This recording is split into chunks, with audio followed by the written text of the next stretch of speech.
Now, for more insight on China's further opening up, we're joined by Stephen Groff, Vice President for East Asia, Southeast Asia, and the Pacific of the Asian Development Bank. Mr. Groff, the Chinese president announced this morning that China will open up more sectors to the outside world and scrapping caps on several areas, especially in finance, in insurance, and automobiles. What do you think this is, and how important is it for China's partners from around the world? Well, I think it's very important. It's a very welcome message, even beyond those specific commitments, but a very welcome message from President Xi this morning.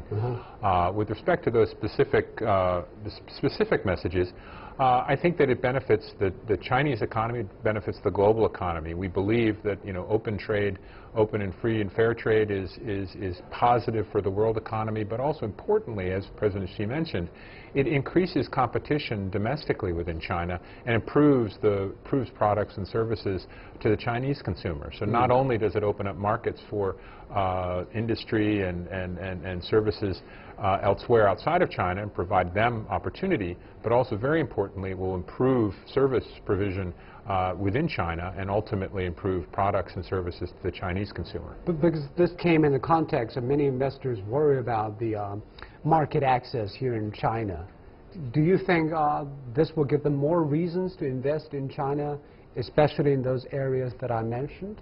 Well, I think that taken alongside his commitment to do more to protect intellectual property rights, do more to improve the investment climate in China, I think all of those things taken together will make investment in China an even more attractive option for any number of different investors over the course of the coming years. And will investors hold the Chinese government to those promises? Because the improvement of investment climate needs specific policies and enforcement, right? Well, certainly, and it takes time. It's not a flipping of a switch and then all of a sudden the investment climate improves. It's something that will take time. I think that the immediate reaction, as you're seeing in global markets, is positive. I think that the markets are responding to these commitments on the part of the Chinese government.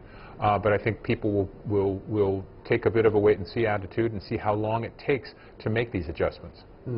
And do you think it will also, in a way, affect the local businesses, especially the gigantic financial institutions here in China and the ever-increasing sector of automobile making already existed in China?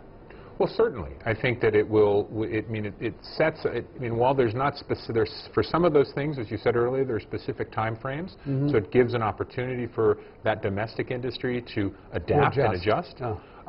For the others, where there isn't a specific time frame, it gives them a signal that this is going to happen, and so you have to prepare. And the way that these industries and sectors prepare is by making investments that make them more competitive with their international counterparts. And so I think, again, there's a sequencing challenge that the government will face over time, but I think the signaling is critically important.